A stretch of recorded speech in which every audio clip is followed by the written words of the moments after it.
that sugar sweet. Hey guys, I'm Christine and welcome back to Christine's Culinary Quest. Today we're going to talk about how to take your orange peels and turn them into candy. Just my kind, keep it on repeat.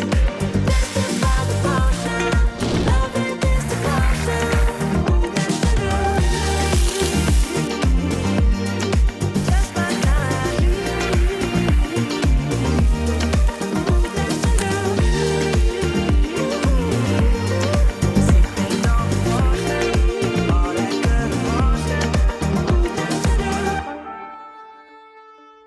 So if you're anything like me, you probably eat your oranges. You don't really think about the peels, you just throw them away. But I got kind of curious, so I looked into it, and I was surprised that outside of just the zest that people use in baking, there's lots of ways to use orange peels. You can cook them into decorations and use them on top of cupcakes and cakes and all sorts of different things.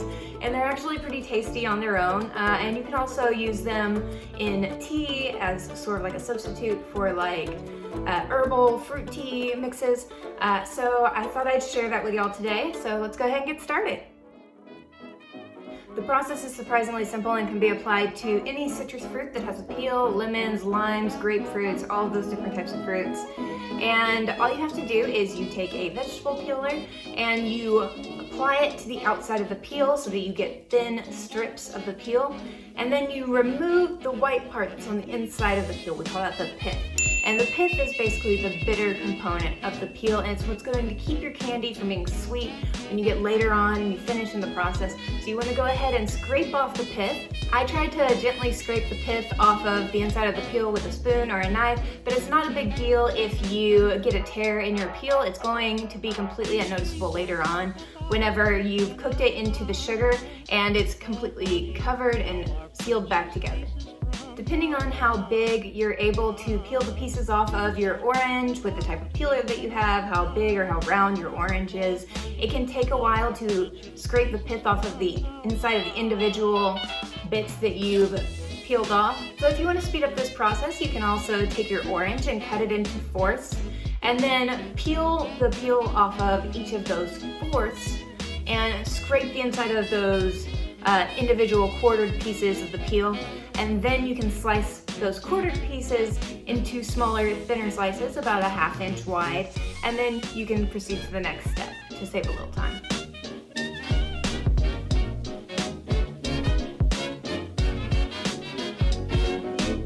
Once you finish removing the pith from either your peeled or sliced versions of the peels, you'll take it and you'll put it into a pot with water, and you'll bring the water to a gentle rolling boil.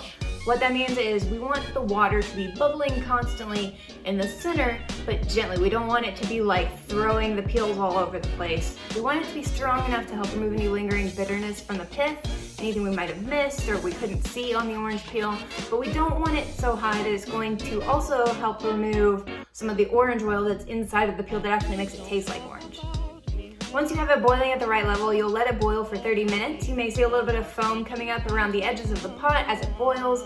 You're going to want to try to scoop that off to remove any lingering bitterness. Once it's done, you'll want to remove it from the stove and drain off all the water. Be sure to thoroughly rinse all of your peels to remove any lingering bitterness from the pith that you weren't able to scoop out earlier. And then put the peels back into the pot and put the pot back on the stove. With a sugar water mixture that it's going to cook in, you'll want to keep that in a 1-to-1 ratio of 1 cup of water to 1 cup of sugar for every 2 oranges that you use in this recipe.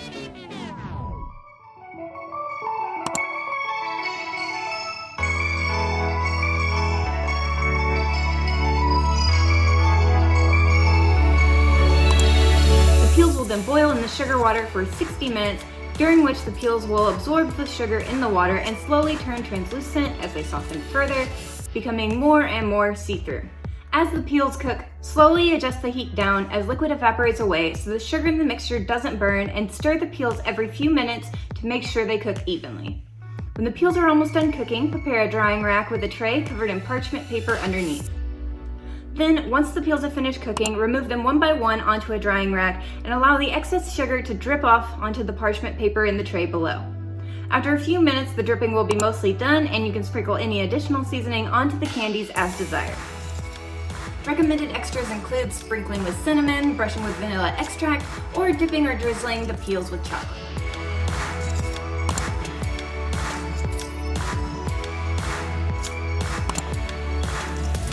If you try both versions of this recipe, both the peeled version and the sliced version, you'll notice that the sliced version is going to be a little bit chewier, and the peeled version is going to be crunchier because the sliced version is going to be thicker, the peels are going to be thinner, and so you'll get more of the crunch of the sugar on the peels, and the slices are going to be thicker, so there's going to be more give and more chew to the bite itself. I hope y'all enjoyed this video and look forward to more videos coming up, like how to make blue, pink, and purple dyes from red cabbage, make that all natural blue dye in any of the recipes you want, dye things, your shirts, your food, whatever. And then we're gonna go into how to make hwache, which is a Korean fruit punch that is common in the summer, which is going to be our lead-in video to a series of Korean food recipes leading into Chuseok in September. And I can't wait to tell y'all more about Chuseok coming up. But I hope you liked this video. If you did, be sure to like, share, and subscribe for more content. And I'll see you in the next video. Bye.